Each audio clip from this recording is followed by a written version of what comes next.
All right, so we're going to be doing kind of like a speed update on our big scale 57 Chevy, our buddy built with Papa Dan.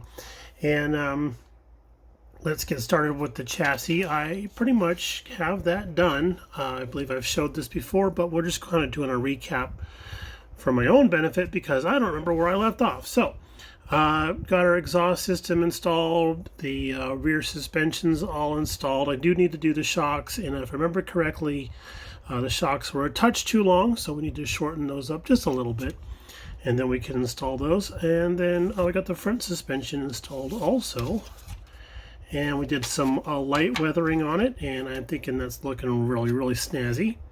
It's a little dusty because it's been sitting for a while. There's no safe place to store this other than under the desk, sadly.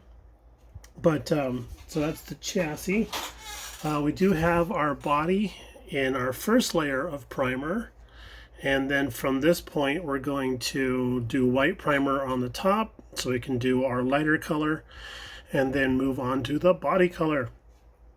Everything is sanded off on that there, all the mold lines and stuff. So this layer of primer told us that we're doing pretty good, and I'm going to trust it. So we'll move on from there.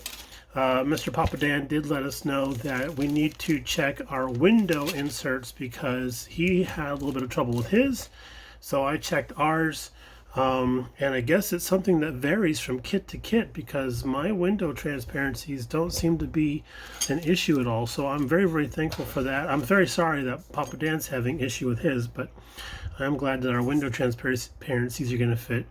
And I found some aluminum tubing in the tubing bin that will work perfect for exhaust tip extensions so that they'll actually look like an exhaust tip rather than a chunk of styrene sticking out from under the car.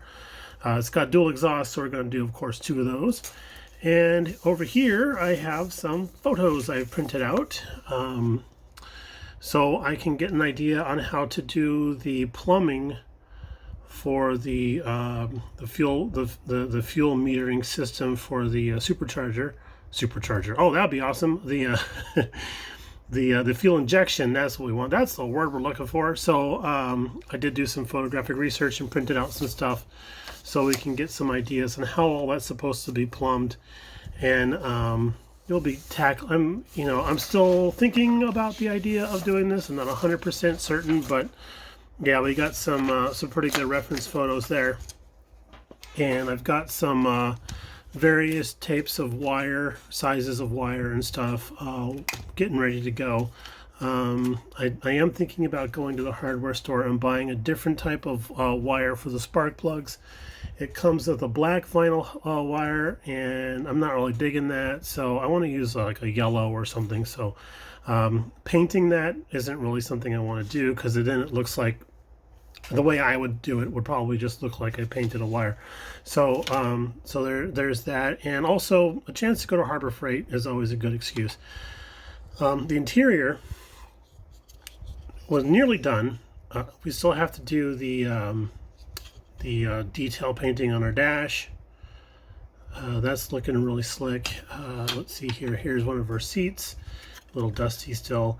I was very, very disappointed with how the masking came out on this particular job. So I need to, man, I really don't want to do it, but I might actually have to start from scratch on these guys and repaint everything because they got a lot of blow by on the airbrushing, and just very, very disappointed with how that came out.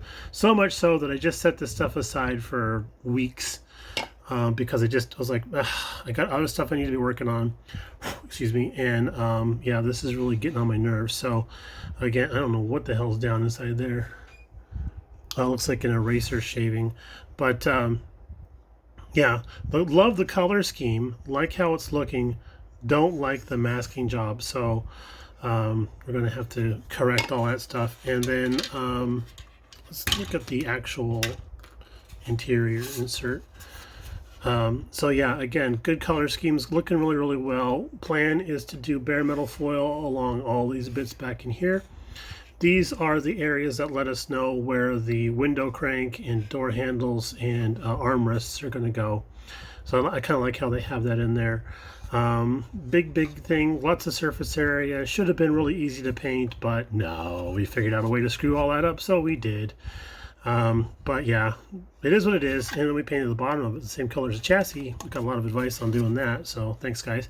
And we will be using a felt for carpeting, so that's why we're not too worried about what's going on down in here.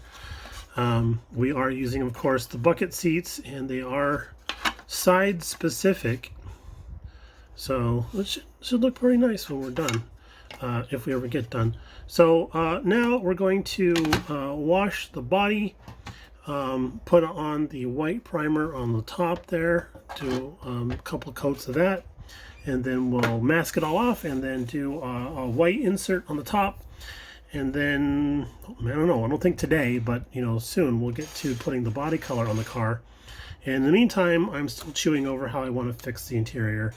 The piping that's on the seats and stuff would be nice to do, like a copper piping or something on there to help out with the transition between the two colors. But honestly, the piping that's molded on here isn't large enough. And it's very large. It's easy to see through the windows and everything. So we want to do the best job I possibly can. And trying to cheat the system just might not work. So maybe taking it back to you know, starting over again, repriming and starting all over again might have to be the way we fix that. All right, everybody. I'll talk to you a little bit later on, and we'll see you again. Bye now.